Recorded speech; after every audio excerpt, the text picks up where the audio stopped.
If you ever wanted to make your own brushes in Photoshop, I'm going to show you how to make a bubble brush, which is a lot more simplistic as far as creating the brush itself.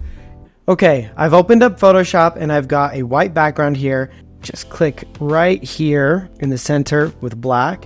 I'm going to switch my color over to white, and I'm just going to click once more right in the center, and I'm going to go to Edit and down to Define Brush Preset. Now you can kind of get a preview of what the brush is going to look like right here.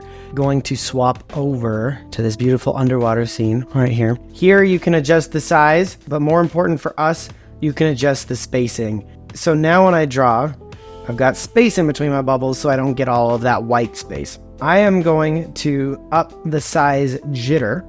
Wow, bubbles. So now we have a bubble brush. I can just start kind of drawing bubbles into my scenery right here. But I mean, it's pretty sick. Bye-bye.